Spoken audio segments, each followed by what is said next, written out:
World Cookies Intellectual Council WKZIC था असिगे तरा हुमदोइदा लेबाक असिगे प्रेसिडेंट ता पिसिन केबा मेमोरेंडम दा स्टेट असिगे एडमिनिस्ट्रेटिव डिस्ट्रिक्ट सिंग अमसुंग डिविजन सिंग गी मिंगदा असोइबा अरानबा सिंग यावी हाइदुना मदुबु सेमदोक पिनबा मैतै एलायंस ना प्रेसिडेंट ता ngasi मेमोरेंडम पिसिनदुना तक्सिनख्रे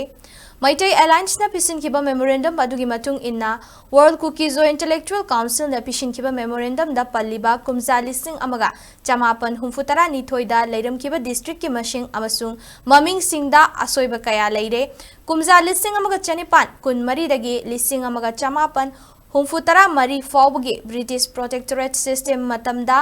एडमिनिस्ट्रेशन गे खुदोन चानबा मतम की टेम्पोरेरी सब डिविजन सिंग सेमखी अमदी डिस्ट्रिक्ट अमसुंग सब डिविजन सिंग रीऑर्गेनाइज तौबा अमदी मिंग होंबगी थबक असे गवर्नमेंट ऑफ इंडिया ना अदुमक तौदुना लाखी कुमजा लिसिंग अमगा चनिपान मरीफुतरा हुमदोइदगी लिसिंग अमगा चमापन सुपना तरुक की मतमदा एथनिक अमसुंग ट्राइबल लाइन दा नतबिदा डिविजन मंगा सेमखी कुमजा लिसिंग अमगा चमापन तरामापन दना सब डिविजन अहुम सेमखी मखाताना लिसिंग अमगा चमापन कुनमापन दा हाइरिबा सब डिविजन अहुम असे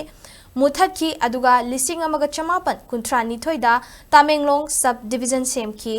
इंग लिसिंग अमगा चमापन कुंथ्रा हुमदोइदना सरदार अमसुंग उखरुल सब डिविजन सिंग सेमखी कुमजा लिसिंग अमगा चमापन यांखैदना मतमदुगी चीफ कमिश्नर गे ऑर्डर मतुंग इन्ना सब डिविजन निपान लैहनखी अदुबु चीफ कमिश्नर गे ऑर्डर अमना अमुक कुमजा लिसिंग अमगा चमापन हुमफु मापनदा डिस्ट्रिक्ट मंगा सेमखी मखा तारकपदा कुमजा लिसिंग अमगा चमापन हुमफु तरा मरीदा मणिपुर की गवर्नर के ऑर्डर मतुंग इन्ना डिस्ट्रिक्ट तरुकता हेंगतकी लोइनना कुमजा लिसिंग अमगा चमापन मरीफु हुमदोइदा गवर्नर की अतोपा ऑर्डर अमगी मतुंग इन्ना थौबाल अमसुंग बेशेनपुर डिस्ट्रिक्ट सिंग सेमदुना अपुनबा डिस्ट्रिक्ट निपान सुखी कुमजा लिसिंग अमगा चमापन मरीफु तरा तरुकतना इम्फाल वेस्ट अमसुंग इम्फाल ईस्ट डिस्ट्रिक्ट सिंग सेमदुना पुन्ना डिस्ट्रिक्ट मापन सुखी